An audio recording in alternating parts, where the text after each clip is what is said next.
नमस्कार दोस्तों। आज हम अध्ययन करेंगे राजस्थान के यानी जितने भी केसरिया जौहर साके हुए हैं उन सब के बारे में। तो वीडियो के आप अंत तक बने रहिए। जैसा कि आपको दिखाई दे रहा है, सबसे पहले हम बात करें तो राजस्थान का जो सर्वप्रथम साका हुआ था वो जैसलमेर के अंदर होता है, लेकिन ऐतिहासिक दृष्टि से उसे प्रमाणित नहीं माना जाता है।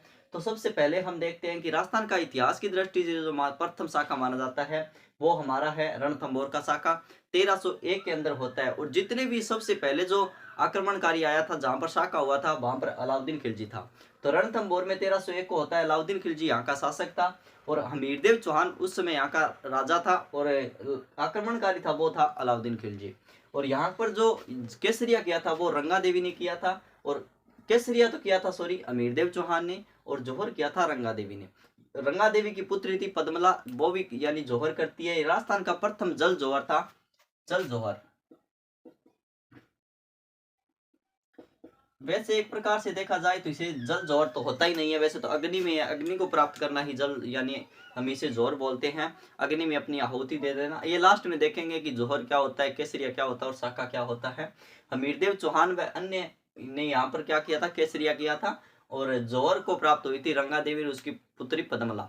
इसके बाद में हम देखते हैं चित्तौड़गढ़ का प्रथम साका होता है। आक्रमणकारी था वो वही था, 1303 के अंदर होता है। अलाउद्दीन खिलजी आक्रमणकारी था। और रतन सिंह यहाँ पर जो रतन सिंह थे वो शासक थे।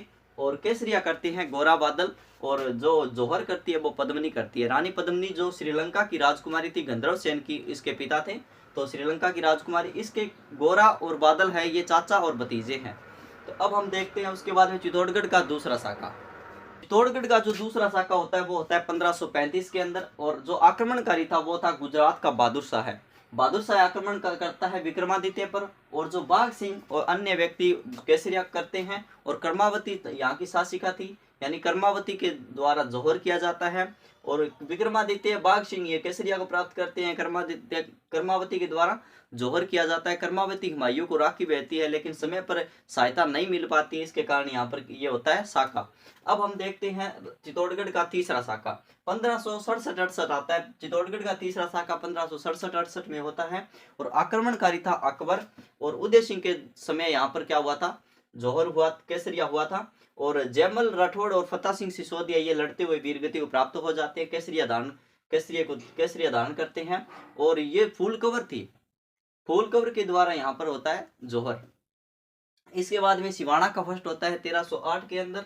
और सिवाना के अंदर यहाँ पर जो शासक था वो था मोटा राजा उदय सिंह। 1308 में होता है, उस समय तो अलाउद्दीन खिलजी था, लेकिन दूसरे के समय उदय सिंह था। और यहाँ पर जो शासक थे वो थे शीतलदेव और चौहान थे।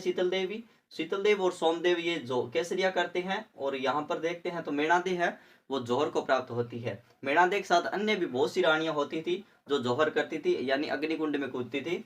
इसके बाद में देखते हैं सिवाना का दूसरा जो 1582 के अंदर होता है, मोटा राजा उदय सिंह के समय। कल्लाजी राठौड़ है वो यहाँ का शासक था। कल्लाजी राठौड़ और अन्य यानी जो अन्य सामंत जैसे शासक हुआ करते थे, अन्य वहां के नौकर चाकर हुआ करते थे, उनके द्वारा केसरिया को धारण किया जाता है। और हांडी रानी थी वो जौहर को प्राप्त होती है। इसके बाद में जालौर का फर्स्ट होता है 1311 में। अलाउद्दीन खिलजी, ये मैंने पहले भी बताया था कि जितने भी यानी जो पहले साकी हुए थे वहां पर आक्रमणकारी अलाउद्दीन खिलजी ही था। और यहाँ पर जो शासक था वो कानड़ देव चौहान था।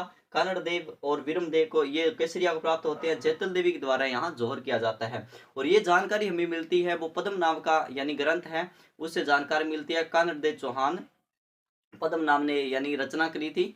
तो विरम दे सोनगरारी बात और कानड़ दे चौहान ये उनकी रचना है, उसमें मिलती है। जैसलमेर का फर्स्ट होता है 1311 में। अलाउद्दीन खिलजी यहाँ का आक्रमणकारी था, मूलराज के समय होता है। और रतन सिंह और मूलराज ये केसरिया को प्राप्त होते हैं। और राजपूत वीरांगनाएं जो महिलाएं थी वो जौहर करती है। उसके बाद में जैसलमेर का जो सेकंड है उसकी कोई डेट हमें निश्चित नहीं मिलती है इतिहास के अंदर। तो यहाँ का शासक कौन था उस समय, वो अलाउद्दीन वो सॉरी फिरोज खां खिलजी था, वो तो आक्रमणकारी था। और दुद्धा के समय होता है राव दुद्धा, तो राव दुद्धा के समय होता है। और यहाँ पर जो केसरिया करते हैं वो दुद्धा और तिलोक्षी नाम से व्यक्ति आते हैं, उनके द्वारा यहाँ पर केसरिया किया जाता है।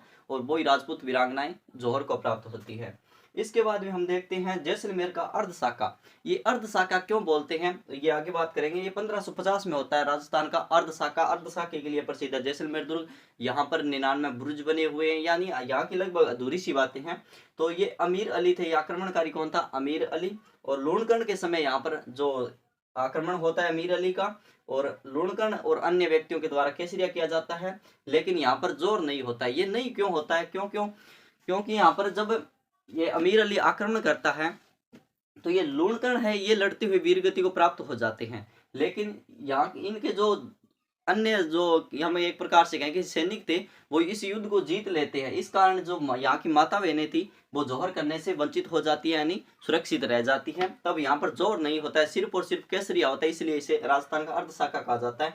इसके बाद में हम बात करें बटनेर दुर्ग, जो हनुमानगढ़ के अंदर है, वहां पर 1398 में तैमूरलंग आक्रमण करता है दूलचंद भाटी पर, और दूलचंद भाटी और अन्य व्यक्तियों के द्वारा केसरिया किया जाता है। और ये राजस्थान का एकमात्र ऐसा जौहर था जहां पर हिंदू और महिलाएं, जो हिंदू और मुस्लिम महिलाएं एक साथ मिलकर क्या करती है? जौहर करती है। अब हम देखते हैं जौहर क्या होता है, केसरिया क्या होता है। सबसे पहले तो बात करें जौहर क्या है। जैसे अब कोई आक्रमणकारी आएगा, आक्रमणकारी वहां के यानी आक्रमण करने के बाद, जैसे अब हम किसी दुर्ग के अंदर कैद है, तो उस दुर्ग के अंदर कैद है अंदर, तो हमारे पास हम क्या करते हैं कि आक्रमणकारी बाहर से हमारे चारों ओर से दुर्ग को घेर रखा है और हम उसकी सुरक्षा नहीं कर पा रहे हैं, तो अंत में क्या करते हैं? सभी एक योजना बनाते हैं कि अब तो हमारे पास कुछ भी नहीं रहा है, अब हमें आखिरी कार लड़ना ही होगा। तो वो केसरिया वस्त्र धारण करके या केसरिया साफा पहनकर युद्ध क्षेत्र में उतर जाते हैं और दुश्मन के साथ लोहा लेते हैं, तो इसे बोलते हैं केसरिया। और वो लड़ते हुए वीरगति को प्राप्त हो जाते हैं, या तो युद्ध जीत जाते हैं या युद्ध हार जाते हैं, लेकिन लड़ते हैं युद्ध क्षेत्र में, इसे बोलते हैं केसरिया। अब जौहर क्या होता है? जैसे कोई यानी राजा है, वो वीरगति को प्राप्त हो गया लड़ते हुए, केसरिया धारण किया और उस वो वीरगति को प्राप्त हो गया, तो जो महिलाएं थी वो अपनी आत्मरक्षा के लिए एक अग्निकुंड तैयार करती और उसमें अपने आप को जला देती, उसे बोलते थे जौहर। और राजस्थान का एकमात्र जल जौहर है, वो है रंगा देवी के द्वारा किया हुआ रणथंभौर दुर्ग के अंदर। अब हम देखते हैं शाखा क्या है। तो अब जौहर भी हुआ और केसरिया भी हो गया, यानी राजा भी वीरगति को प्राप्त हो गया लड़ते हुए, और महिला भी क्या कर गई? अग्नि के अंदर यानी अपनी आहुति दे दी। तो ये दोनों का जो सम्मिलित रूप है उसे बोलते हैं शाखा। आशा करता हूँ वीडियो आपको अच्छी लगी है, चाहो तो आप स्क्रीनशॉट ले सकते हो। इसके अलावा दो ही और रहे हैं शाखे, वो एक गागरोन का फर्स्ट और गागरोन का सेकंड, ये हम आगे देख लेंगे। तो मैंने सोचा कि चलो इतने कम समय के अंदर यानी आपको ये चीज़ उपलब्धि करवाई जाए। अच्छी लगी है वीडियो तो लाइक करना और नीचे कमेंट जरूर करना, आगे शेयर भी करना। इसी के साथ जय हिंद, जय भारत।